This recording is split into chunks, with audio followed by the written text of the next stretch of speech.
Chapter 20. Winnie was standing with her cheek pressed into Tuck's chest, her arms flung tight around him. She trembled. She kept her eyes squeezed shut. She could feel Tuck's breath come and go in little gasps. It was very quiet. The Tree Gap constable knelt over the sprawled body of the man in the yellow suit, and then he said, "He ain't dead, leastways not yet." Winnie opened her eyes a crack. She could see the shotgun lying on the grass where May had dropped it. She could see May's hands, too, hanging limp, clenching, then hanging limp again. The sun was scorching hot, and near her ear a gnat whined. The constable stood up. "What did you hit him for?" he wheezed resentfully. "He was taking the child away," said May. Her voice was dull and exhausted. He was taking the child against her will. At this the constable exploded. "Ding dang it, woman! What you trying to say? Taking the child against her will? That's what you done. You kidnapped that child."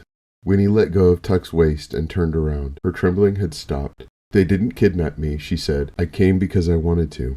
Behind her, Tuck drew his breath in sharply. "You wanted to?" echoed the constable, his eyes wide with disbelief. "You wanted to?" "That's right," said Winnie, unflinchingly. "They're my friends." The constable stared at her. He scratched his chin, eyebrows high, and eased his own shotgun to the ground.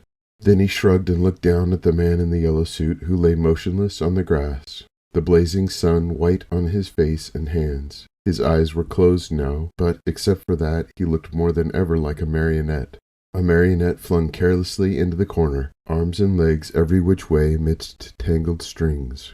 The one glance she gave him fixed his appearance forever in Winnie's mind. She turned her eyes away quickly, looking to Tuck for relief.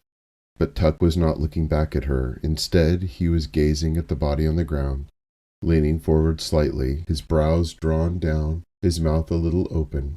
It was as if he were entranced, and yes, envious, like a starving man looking through a window at a banquet. Winnie could not bear to see him like that. She reached out a hand and touched him, and it broke the spell. He blinked and took her hand, squeezing it. "Well, anyway," said the constable at last, turning businesslike, "I gotta take charge here. Get this feller into the house before he fries. I'm telling you now, if he don't make it, you're in a pickle, you people. Now here's what we'll do. You," he said, pointing at May, "you gotta come with me, you and the little girl. You gotta be locked up right away.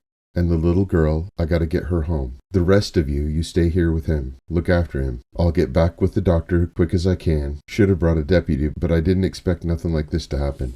"Well, it's too late now. All right, let's get moving." Miles said softly, "Ma, we'll get you out right away." "Sure, Ma," said Jessie. "Don't worry about me none," said May in the same exhausted voice. "I'll make out." "Make out!" exclaimed the constable. "You people beat all. If this feller dies, you'll get the gallows. That's what you'll get. That's what you mean by make out." Tuck's face crumpled. "The gallows," he whispered. "Hanging?" "That's it," said the constable. "That's the law. Now let's get going." Miles and Jessie lifted the man in the yellow suit and carried him carefully into the house. But Tuck stood staring, and Winnie could guess what he was thinking. The constable swung her up into his horse and directed May to her own saddle. But Winnie kept her eyes on Tuck. His face was very pale, the creases deeper than ever, and his eyes looked blank and sunken. She heard him whisper again, "The gallows." And then Winnie said something she had never said before, but the words were words she had sometimes heard and often longed to hear. They sounded strange on her lips, and it made her sit up straighter. "Mr. Tuck," she said, "don't worry. Everything's going to be all right."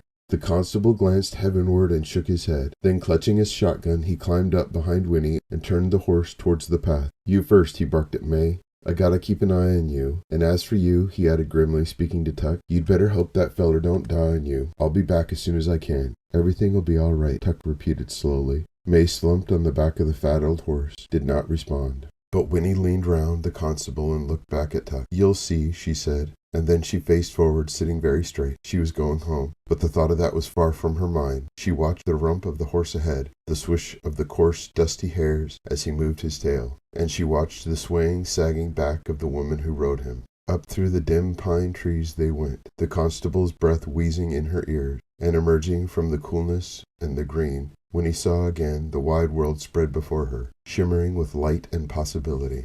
But the possibilities were different now. They did not point to what might happen to her, but to what she herself might keep from happening. For the only thing she could think of was the clear and terrible necessity May Tuck must never go to the gallows. Whatever happened to the man in the yellow suit, May Tuck must not be hanged, because if all they had said was true, then May, even if she were the cruelest of murderers and deserved to be put to death, May Tuck would not be able to die.